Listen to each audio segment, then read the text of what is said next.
This is Chicago's Morning Answer with Dan Proft and Amy Jacobson on AM 560. The Answer.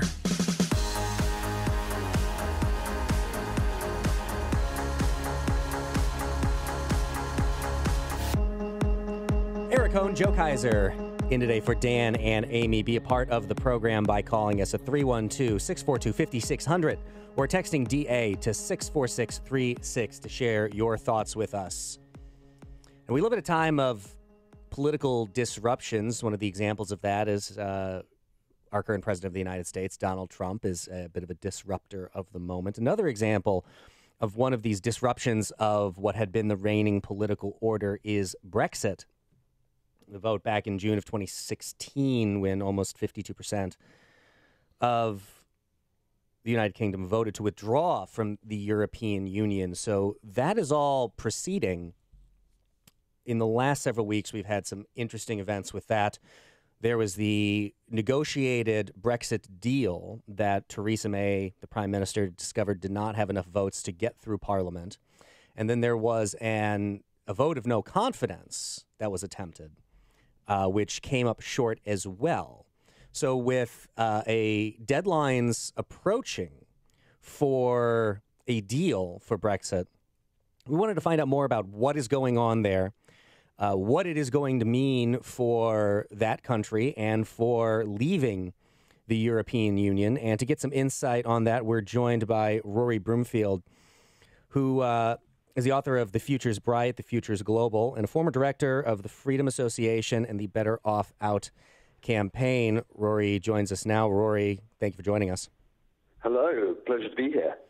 So, Rory, I wanted to ask so we've had the two most recent events, at least as we consume it over on this side of the pond, have been the failure of Theresa May's negotiated deal and then the vote of no confidence. Can you walk us through your thoughts on what those mean? Why did that deal fail? Why did the vote of no confidence fail? So the deal is actually still on the table, in a sense. So Parliament never actually voted against the deal. The Parliament never actually voted at all to ratify the deal. And this agreement with the European Union, between the UK government and the European Union, has to go through all parliaments of the European Union, including the UK's, to be ratified.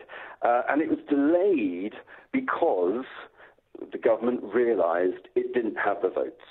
It didn't have the votes to get through, and as a result, the government is now behind closed doors with EU negotiators and counterparts trying to change the text and get reassurances and legal changes so that when they do put a renewed agreement back on the table, so to speak, then they have a greater chance of winning that vote in Parliament.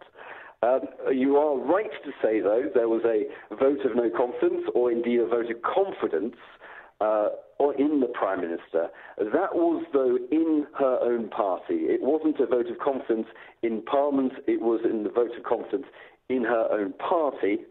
I hasten to add, she had to guarantee she would be standing down before the next general election to win that vote of no confidence, or indeed vote of confidence. And so we just see there's a cauldron of excitement and expectation about what the government can actually bring back to ensure not just Theresa May's political life limps on over the next couple of years maybe, but also to ensure that the deal actually gets through Parliament. Were you surprised that the vote of confidence was not successful, that she was not ousted? Did that come as a surprise to you? It wasn't a surprise to me because of the timing. If it had been earlier, as part of the Conservative Party tried to orchestrate it, then there was a higher degree, in my estimation, of her losing that vote of confidence. The result of it being so delayed and being just before Christmas, and indeed being just before this deal, or just after this deal was meant to be voted on, that effectively turned itself into a party management question than a ratification on the deal itself. The political system in the UK is far more led by the whipping system with regards to the politicians and parties than it is in the US.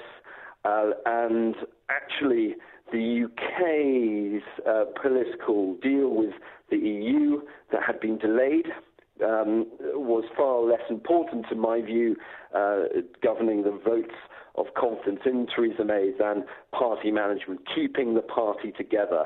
And so that's why I thought it wasn't a surprise when she gained 200 votes to 130 odd. She won a comfortable margin and survived to be Prime Minister the following day. Where's public sentiment on all this? I mean, Eric mentioned the original Brexit vote totals at the outset, but has that shifted at all as new developments have been made in one direction or the other? There are numerous polls out there discussing a variety of circumstances and scenarios. The issue really is whether you respect the poll that was conducted on 23rd of June 2016, which is yet to be implemented. And then, of course, there was a further general election in the UK last year, where 80% of the members of Parliament were elected on a manifesto promise of leaving the European Union, its customs union, its single market, and everything else. And so the question is, do you respect those polls, or do you respect the variety of different polls that are coming around, whether they be sponsored by particular news organizations or individuals? It's very hard to tell, but we do know a definitive answer that was given in June 2016 and the following year, that the British people, when it comes to the vote, when it comes to voting, want the UK to leave.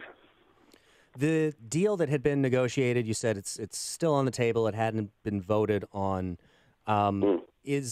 What is your opinion of that deal? Is it sufficient? Does it work for you? If not, what problems do you diagnose it with? Well, actually, your president, the President of the United States, Donald Trump, summed it up best. He actually said this deal is a good deal for the EU. It's actually a very bad deal for the UK. And he was completely right in that conclusion, that very neat summary. And it's a bad deal for the UK for two principal reasons. I think what your president, Donald Trump, would have been saying, it's more about trade and the trade consequences of the deal, which wraps the UK up to respect what's called the common rule book, or in legal terms, the acquis communautaire, which is the legal system of the European Union, when it comes to trade, and will make a trade deal with the US far harder to achieve. But politically, the issues with Northern Ireland and Ireland is a key driver in why it was so unpopular in Parliament. Effectively, according to the Attorney General of the UK and his legal advice, what's called the backstop, which was negotiated within the withdrawal agreement, would tie the UK to the European Union indefinitely. That was his advice, the use of the word indefinite, if, of course, that deal were to be approved by Parliament and the other parliaments in the European Union. So there's a trade issue, and then there's a political issue, and they're both favouring the European Union, they're both harming the UK, and they're both restricting the UK in what it could possibly do after it leaves the European Union, albeit in name, going from March 2019. So the deal, if of course the deal is ratified, so the deal itself is bad politics and it's bad news in trading terms for the UK, not just with other parts of the Commonwealth, current Commonwealth of the United Kingdom, but also with a key trading partner, that is the United States. Given the travails that she has gone through, do you believe that Theresa May is in a solid enough political position to be able to negotiate a better deal that sufficiently addresses the concerns that you've just raised? I find it hard to believe. Never say never in politics, especially when it comes to politics of this sort of febrile atmosphere, this cauldron of excitement in the UK that is currently happening. But the European Union and the other heads of governments around the European Union have said that they have already agreed a deal, that there is no room for negotiation in changing the legal texts which would be needed to win over Theresa May's backbenchers in her own party, those that instigated the vote of confidence or no confidence, and indeed others within Parliament who are sympathetic to the Conservative Party and its idea of leaving the European Union, such as the Northern Irish Party, the Democratic Unionist Party. It may come to pass that Theresa May puts forward her renewed, as she spins it, and her people spin it, withdrawal agreement, and actually it's voted through with the opposition supporting it rather than her own party, which would make for an incredible new chapter in British politics, which would make the last few months of Brexit negotiations and the theatre that has really come to the UK as a result, the political theatre, it will make that look like an opening act. It may make it look like just the aperitif on the wider meal, the meat on the bone. That would be the chaos that could bring to the UK. So all in all, this deal could go through. It may not satisfy everyone in her party. It certainly wouldn't on current terms satisfy me, but it may go through on the basis of opposition votes. Very interesting. Well, new political orders kind of seem to be the order of the day. At least they are over here. But very interesting. Thank you for the insight so much. Rory Broomfield, the author of The Future's Bright, The Future's Global, former director of the Freedom Association and the Better Off Out campaign. Rory, thank you for joining us this morning. Pleasure.